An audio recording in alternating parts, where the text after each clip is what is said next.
Hey, what's going on, everybody? I am Brian Redmond. This is United Guns of America, and today we're going to be talking about the 5 W's of concealed carry: the who, the what, the when, the where, and the why, and I think the how. So that might be six, but 5 W's nonetheless. So, the 5 W's of concealed carry. First, we're going to come up and talk about, first thing we want to come up is going to be the who. Who should carry? I would say first and foremost, who should carry a concealed weapon would first and foremost be someone who has the mental capacity to do so. Someone who has the mental health. They're not, suffering from any type of mental illnesses like depression.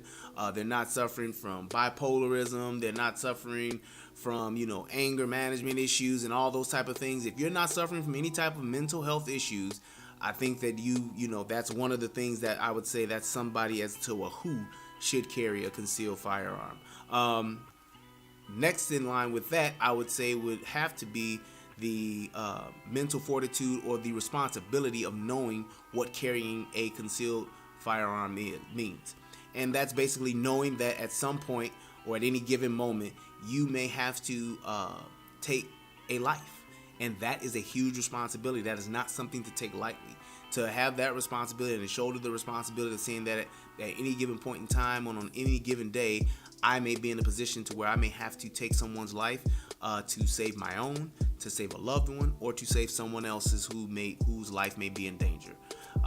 That is a huge responsibility. It is a daunting task to take on. And even with that being said, as far as the mental health thing, just to go back to that really quick, I think that that's a big opportunity for our country, is for us to be able to help those that are struggling with mental illness. There are plenty of people. There are hundreds of thousands of people that are suffering from a lot of mental illness, and I think that that's a huge opportunity for our government to step up and assist the people of America with that. So with that being said, but yeah, making sure that you have that responsibility, you are able to take on that responsibility and completely understand that responsibility of knowing that at any given point in time or on any given day, you may be in a position to where you may have to take someone's life. Understanding that and being able to come to grips with that and accept that, I think that is something that is something you have to absolutely be good with. If you have any doubts, if you're not 100% or 200% confident in doing that, you should not carry a firearm, because you don't want to be in a situation to where somebody's life is in danger and you freeze and don't react and don't do anything. You don't want to have to live with that guilt. And also too, you don't want to be in a situation to where you freeze or you get that firearm or taken away from you, or you lose it in a fight, or you lose it in a battle, because now you've given this bad guy another tool to hurt someone or to take someone else's life. So you don't want to do that. So be 100% confident and committed to that task and understanding what that means, and knowing that, hey, you are committed to say, hey, I can deal with this and I can do this if I need to do it. Then you are definitely a candidate for carrying a concealed firearm. When it comes to the what to carry. So when you're talking about the what, we're talking about the different types of firearms and the selection process. First and foremost, in my book, I would say one of the main things you need to make sure is that it is reliable. And what I mean by that is just that. It needs to be a gun that you know is well made, and you know that if for some reason you are ever in a situation where you have to pull that firearm out and you have to engage a target and you have to shoot someone, that gun is going to go bang when you pull the trigger.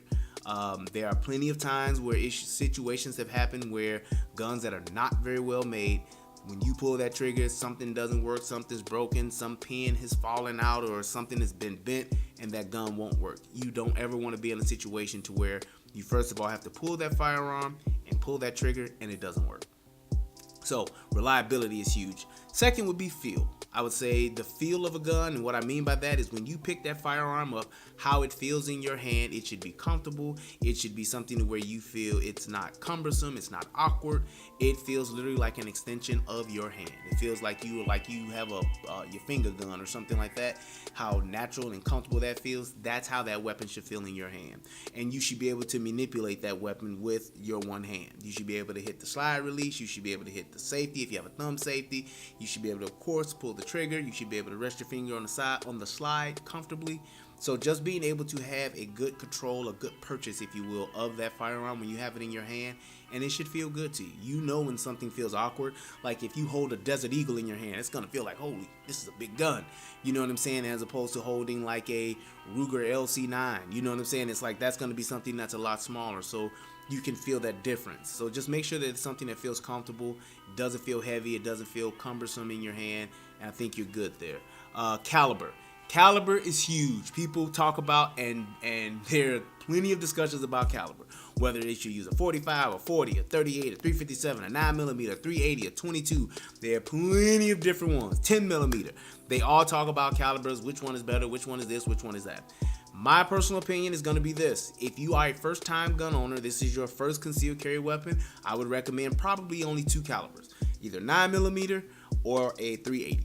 And the reason why I say that is because those calibers are very good with stopping power. They don't have a lot of kick or a lot of punch, which allows you to put more rounds on target easier. And also those calibers, they tend to be plentiful. They work. They have had plenty of good reviews about them. I am a person that tells people, when I for me, what I carry. When I carry my 9mm, I do have a couple of calibers that I do carry, but when I carry my 9mm, I always carry plus P ammunition. And what that does is that gives your bullet more velocity, which in turn relates to more stopping power. How hard and how fast that bullet hits that target, whether it's going through a leather jacket, denim jacket, or a t-shirt, whatever the case may be, that matters, and that comes into play when you're talking about stopping power, which is the most important thing with that bullet. It's not the size of it, it's not the weight of it, it's the ability to take down that person or to cause that damage in that wound cavity. So that's my thing with caliber. 9mm, 380 for first timers. Next I would probably say would be capacity. Very, very, very important. Capacity, I would say I am not a fan of the 7-round, 6-rounders. Not a fan of those guys at all. 9s, you're kind of pushing it. I would say you need to have at least, I'm a 12-round or more guy. If you got a good 12 rounds, that's something that if you are probably in a gunfight, you will not run out of rounds and have to reload. Because in my opinion, if you have a 6-round or a 7-round gun, people are going to say, well, if you know how to shoot, you shouldn't have a problem. Yeah, well, you never know what you're going to do or how you're going to react in a gunfight. When your life is on the line or somebody else's life is on the line, you never know what you're going to do. And one of the last things you want to do is to run out of bullets and have to reload. You do not want to be in a situation where you are in a gunfight and you need to reload your gun. If you need to reload, you are in very, very big trouble. So that's one of the reasons why I'm not a fan of recommending revolvers for people as well. If you get into a gunfight and you have one assailant, yeah, maybe, 6 rounds, and somebody can put up statistics and say, well, statistics show in gunfights, usually it's only maybe 3 rounds are spent. Well, that may be true, but what if that's not you? What if you are not the statistic? What if you are the person to where you have 2 people or you have 3 people? If you're telling me that you're confident in having 7 rounds to take down 3 assailants or engage 3 different targets, and you think you're going to be 100% successful in that, then have at it, sharpshooter. But if you are not, then it's nothing like having more than enough rounds than not having enough rounds. Plain and simple. I would rather not. I don't want to see my slide back and smoking and my barrel smoking when there's still people out there that need to be shot. I don't want to be in that situation, and I don't want anyone else to. So I'm the type of person where I always recommend 12 or more, and I think you're good. You can not only, hey, because it's not a thing of saying, hey, I want to be efficient with my rounds. You need to just be able to put rounds on target. And if it takes you 2 or if it takes you 6, you need to be able to do that and not have to reload. It's that simple. The next thing is going to be look. Now, this is one of the things where when people talking about, well, I want something that looks good, looks sexy. I get it. I truly and personally believe is nothing wrong with having a sexy firearm. Having a gun that looks good, shoots well, I definitely like that. I personally am a fan of that. Putting little add-ons and accessories and doing different finishes and stuff like that. That is really cool. I love to do it too. As long as you're doing it on a well-made gun, it is awesome. However, I don't think that you should buy a gun because it looks cute or because it looks good. You need to purchase a firearm because it works very well and you know how to work it very well. Because I may be able to shoot this particular gun extremely well, but may not be able to shoot that gun particularly well because of the different the different aspects of it, the size of it, the weight, the barrel length, all of that stuff comes into play first. So just picking a gun because it's pink, sorry ladies, or picking a gun because it's Tiffany blue or it's in purple, Prince purple, whatever the case may be, that is not one of the high priorities on gun selection. You need to pick something first that works well and that you can shoot well. If it works well, feels good in your hand, you can shoot it well, good capacity and a good caliber, then go for it. If it's in that Tiffany blue and you didn't have your heart set on it, by all means, indulge yourself and have at it. And even if it's not, if it's just a black gun, you can get the right gun, whether if it's a Beretta or a Glock or something like that, and you can get that gun and you can send it out and have it, tricked out and have it, dressed up or sexy or whatever you want to do, accessorize it. You can get it bedazzled if need be, if you're really set on that. It's going to cost you a little bit more money, but hey, this is your firearm and this is your gun that you're going to have for a very, very, very long time. So if you want to do that, absolutely do that. The other thing I'm going to say, let's move into when to carry. So I'm going to say really two things about this. When to carry a firearm is when you are comfortable and confident with your firearm. That means you know how to use it, you know how to carry it, you know how to keep it safe, you know you have the correct rig to carry it, meaning your belt and your holster. You have all of that stuff in place and you feel good about it. You shot this gun, you're ready to walk around with it. That's when you are ready to carry. That's when you should carry.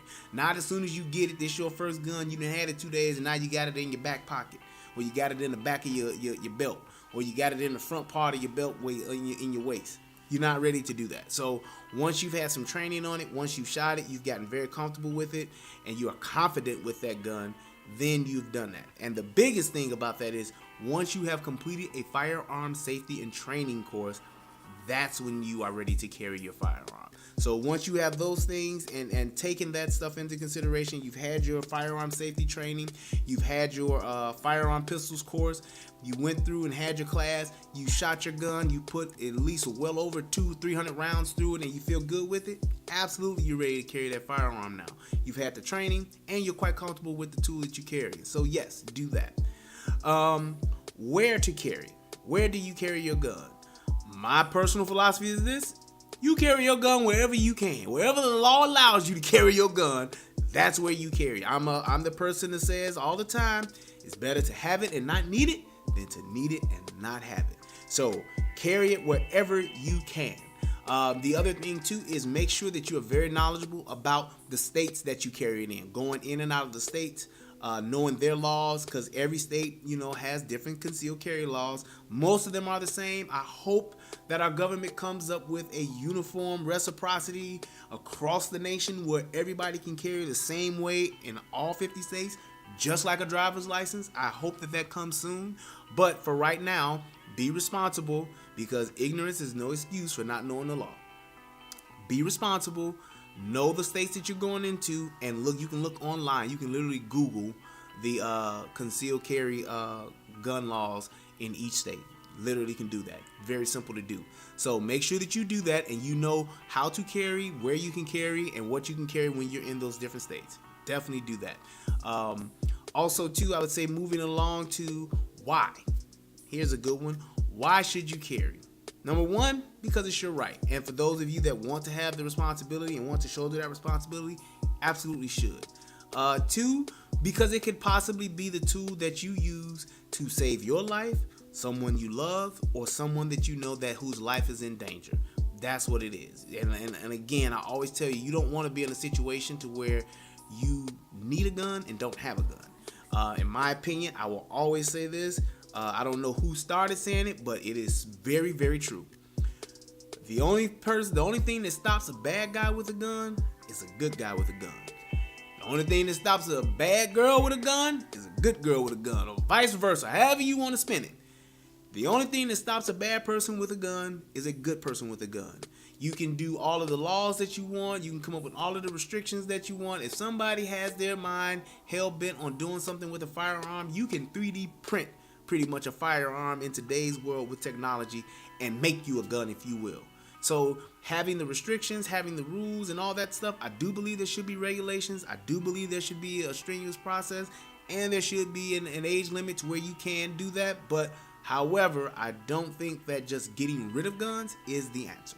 That's just my thing, and that's another discussion we can have on another day.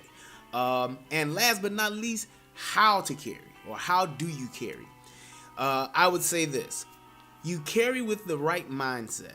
And what I mean by that is, so you've taken on the responsibility of carrying a firearm, and you are saying that, hey, if for some reason something happens and I need to be able to protect myself, my life, or someone else's life, I have the mental capacity to do so. I have the training to do so. Now that mindset is going to be this: I will not give up, therefore I cannot lose. And that's just in a fight or whatever the case may be. When you have that mindset, it puts you in a state where you are confident with what you're doing. Also, you always have a plan. Have a plan when you carrying that gun. If something happens, if this happens, I am the person. I am always playing the scenarios. I have just a tactical mind by nature. I'm always thinking about this, thinking about what happens with that.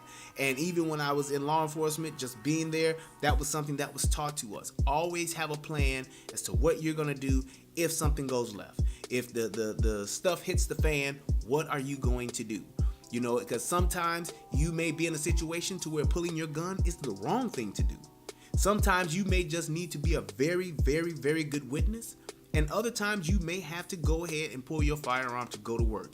Either way, know what you're going to do, know how you're going to do it, and always have a backup plan. If for some reason this doesn't work, I'm going to do this next. That's just my philosophy when it comes to how do you carry. You carry with the right mindset, and also carry as a well-trained citizen, and carry insurance.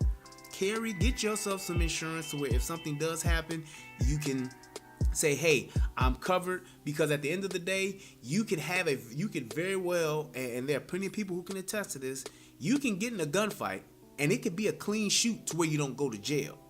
But then you also have a civil suit that can come behind that to where you can have things like your home put in jeopardy, your business can be put in jeopardy. There are a lot of things that can be taken away from you to compensate someone for losing their loved one in a gunfight. And at the end of the day, a civil suit is different from a criminal suit. So if you have to go to trial, you want to have lawyers in place. You want to have a defense, that's going to be well prepared, that can help defend you, and that comes with insurance. You can get that insurance. It's something like maybe $30 a month or something like that, and they can absolutely help you, in a situation to where that comes. Yeah, you never know if it's going to happen, and the chances of it happening are slim, but what if it does happen?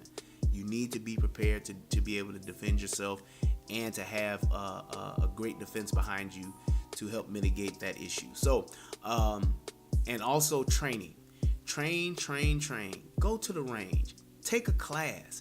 It's like no matter if you take a class from this guy or that guy or both guys or both schools or whatever the case may be, keep yourself trained, keep yourself in a class. Even if you start out with just doing something like once a year, just to go and just to be refreshed. Be refreshed with the gun safety. Be refreshed with just handling your firearm, and learn how to get better at it. There's no better way to get better with your firearm than to take a class. Yes, you can watch plenty of YouTube videos. You can watch the United Guns of America. You can absolutely do that, but put yourself in a situation to where you're investing in yourself to get better with what it is that you're doing, and that's carrying a concealed firearm. So I hope that this helps somebody. I hope that people can share this and like and subscribe to the channel. I think it's going to be somewhere in this corner or somewhere in that corner. But anyway, let me know what you guys think. As always, I do this in hopes that someone can be able to have a better way of carrying their firearms. I hope that you guys can enjoy the video. Please share it. Please subscribe. As always, this is United Guns of America. I am Brian Redmond. Peace, and I'm out.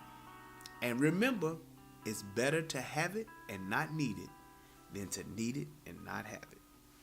Peace.